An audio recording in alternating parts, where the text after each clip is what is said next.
اعوذ باللہ من الشیطان الرجیم بسم اللہ الرحمن الرحیم الحمد للہ رب العالمین والصلاة والسلام علی محمد وآلہ الطاہرین اللہم صلی علی محمد وآل محمد ولعنت اللہ علی اعدائہم اجمعین من لیلنا هذا الى قیام یوم الدین اما بعد فقد قال اللہ تبارک و تعالی فی کتابہ المبین بسم اللہ الرحمن الرحیم ذالک ومن یعظم شعائر اللہ فإنها من تقوی القلوب صلوات محمد وآل محمد اللہم صلی علی محمد وآل محمد۔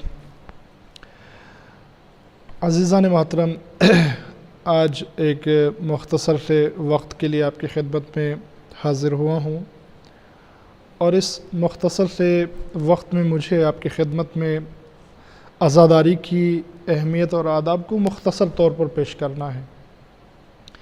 لیکن اس کی اہمیت یہ ہے کہ قرآن مجید کی جو آیت میں نے آپ کی خدمت میں تلاوت کی، سورہ حج کی آیت ہے۔ اللہ تعالیٰ ارشاد فرما رہا ہے ذَلِكَ وَمَن يُعَظِّمْ شَعَائِرَ اللَّهِ فَإِنَّهَا مِن تَقْوَى الْقُلُوبِ۔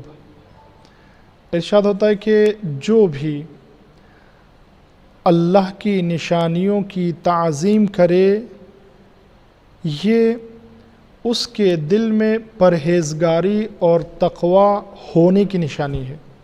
یعنی جو انسان اللہ کی نشانیوں کو، اللہ کی علامتوں کو اہمیت دیتا ہے، ان کا احترام کرتا ہے، ان کی تعظیم کرتا ہے، اس کا مطلب یہ ہے کہ اس کے دل میں تقوی پایا جاتا ہے، خوف خدا ہے اس کے دل میں، یعنی اللہ کا خیال ہے اس کے دل میں، اللہ کا لحاظ پایا جاتا ہے۔ اب اللہ کی نشانیاں کیا ہیں؟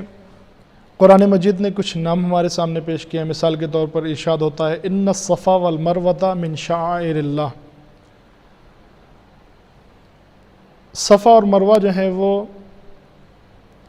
اللہ کی نشانیوں میں سے ہیں، شاعر خدا میں سے ہیں،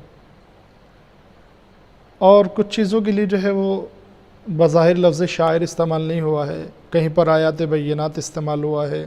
مثال کے طور پر فیہ آیات بینات، اس میں کھلی ہوئی نشانیاں ہیں۔ مقام ابراہیم، جس میں سے ایک مقام ابراہیم ہے، مثال کے طور پر۔ لیکن ہم لوگ اگر خود سمجھیں کہ شعائر یعنی علامت یعنی نشانی کسے کہتے ہیں، نشانی یا علامت یعنی جس کے ذریعے سے ہم کسی تک پہنچ سکیں، جس کے ذریعے ہم کو کوئی سمجھ میں آ جائے، کوئی یاد آ جائے، اس معنی اور مفہوم کے اعتبار سے ہر وہ چیز جس کو دیکھ کر اللہ کی یاد آ جائے، جس کے ذریعے انسان اللہ تک پہنچ جائے، وہ شاعر خدا میں سے ہے، اللہ کی نشانیوں میں سے ہے۔ مثال کے طور پر مسجد ہے، خانہ کعبہ ہے، حج ہے، اور دیگر عبادتیں ہیں۔ بالکل ایسے ہی عزاداری، مجالس امام حسین علیہ السلام، محافل جن میں اہل بیت علیہ السلام کا ذکر ہوتا ہے، یہ بھی اللہ کی نشانیوں میں سے ہے، لہذا اس کی اہمیت ہے۔ مجلس عصا جو ہم برپا کرتے ہیں، عزاداری امام حسین علیہ السلام جو ہم برپا کرتے ہیں، یہ اللہ کی نشانیوں میں سے ہے، اور اس کی تعظیم کرنا، اس کو مرتبہ دینا، اس کا احترام کرنا، یہ اس بات کی نشانی ہے کہ انسان کے دل میں تقوی پایا جاتا ہے۔ اب ہم بات کریں گے آداب کے سلسلے میں۔ عزیزان محترم، آداب، اس میں جو ہے کچھ بنیادی آداب ہیں جن کو ظاہری آداب کہا جا سکتا ہے، اور کچھ معنوی آداب ہیں جو کہ روح ہیں، اس کی روح۔ ظاہری آداب میں ہم یہ رکھ سکتے ہیں، مثال کے طور پر انسان جو ہے وہ وقت کی پابندی کے ساتھ، جب مجلس ہو رہی ہے وقت کی پابندی پر آئے، سلیقے سے بیٹھے، جیسے کسی محفل میں، کسی پروگرام میں لوگوں کے سامنے بیٹھا جاتا ہے، اس طریقے سے بیٹھے، اس کے بعد جو ہے بیچ میں ڈسٹرب نہ کرے، اٹھ کر جائے۔ ان کو ہم ظاہری آداب میں رکھ سکتے ہیں۔ لیکن معنوی آداب جو ہے وہ روح عزاداری ہے۔ میں یہاں پر صرف دو ادب آپ کی خدمت میں ذکر کروں گا۔ ایک ادب تو یہ ہے کہ اہل بیت علیہ السلام کی مجالس میں اہل بیت علیہ السلام کے امر کو زندہ ہونا چاہیے، ان کی سیرت کو زندہ ہونا چاہیے، ان کی احادیث کو زندہ ہونا چاہیے، وہ مقصد اور پیغام جو لے کر آئے تھے اس کو زندہ ہونا چاہیے۔ یہاں پر زندہ کیسے ہوگا؟ زندہ ایسے ہوگا کہ بیان کرنے والا بیان کرے، سننے والے غور سے سنیں، سمجھیں اور اس کے مطابق عمل کریں، ایسے زندہ ہوگا۔ روایات ہیں ہمارے پاس، مثال کے طور پر روایت ہے احیو امرنا، بالکل واضح لفظ ہے، ہمارے امر کو زندہ کرو۔ یہ امام رضا کی حدیث ہے، رحم اللہ عبدا احیا امرنا، اللہ رحم کرے اس پر جس نے ہمارے امر کو زندہ کیا۔ امر کیا ہے؟ مولا آپ کا امر کیا ہے؟ فرمایا ہمارا امر یعنی ہماری حدیثیں، ہماری سیرت۔ لہذا عزیزان محترم، مجالس حسین کو مرکز ہونا چاہیے اہل بیت علیہ السلام کے امر کے زندہ ہونے کا۔ یہاں پر یہ زندہ ہو، بیان کرنے والا ان کے امر، ان کی حدیث، ان کی سیرت، حقیقی سیرت کو بیان کرے جیسے وہ ہے، نہ کہ اپنی فکر اور خیال کے اعتبار سے۔ اور دوسری چیز یہ کہ جو سننے والے ہیں وہ اس کو سنیں، اس کے مرتبے کو پہچانیں اور اس پر عمل کریں۔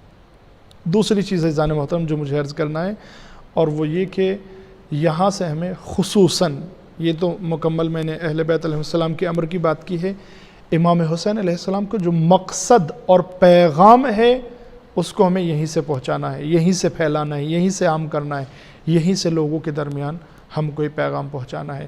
اس لیے کہ امام حسین بھی جب مدینے سے نکل رہے ہیں تو نکلتے وقت بھی اور راستے میں بھی جگہ جگہ پر اور کربلا کے میدان میں بھی بار بار اپنے مقصد کو بتاتے رہیں کہ میرا مقصد کیا ہے۔ لہذا ہمارے عزاداری اور مجلسوں کا مقصد یہ ہونا چاہیے کہ ہم امام کے پیغام کو پھیلائیں، امام کے پیغام کو لوگوں کے درمیان پہنچائیں۔ ہم اپنے بچوں کی تربیت کربلائی تربیت کریں، یعنی ایسی تربیت کریں کہ کربلا کے کرداروں کی سیرت اس کے اندر ہونی چاہیے۔ یعنی مجلسیں اور عزاداری ہمارے لیے ایک رسم کے طور پر نہیں ہونی چاہیے۔ لہذا عزیزان محترم، یہ معنوی ادب ہے۔ میں صرف ایک مقصد اور ایک جملے کی طرف اشارہ کر دوں جو امام کے مقصد کا ایک جز ہے۔ فرماتے ہیں انما خرجت لطلب الاصلاح فی امت جدی، میں اپنے نانا کی امت کی اصلاح کرنے کے لیے نکل رہا ہوں۔ یہ امام کے مقصد کا ایک حصہ ہے لیکن بڑا عظیم حصہ ہے۔ لہٰذا ان مجلسوں کے ذریعے، میں صرف یہاں پر مثال کے طور پر پیش کر رہا ہوں چونکہ مجھے زیادہ گفتگو نہیں کرنی ہے، اس جملے کے بعد بات کو تمام کرتا ہوں۔ امام حسین علیہ السلام کی مجلسوں کے ذریعے ہمیں امت کی اصلاح کا اہتمام کرنا ہے تاکہ امام کی مجلسوں کے ذریعے امام کے مقصد کو کچھ پہنچا سکیں۔ اسی کے ساتھ میں اپنی گفتگو کو تمام کرتا ہوں۔ والسلام علیکم ورحمۃ اللہ وبرکاتہ۔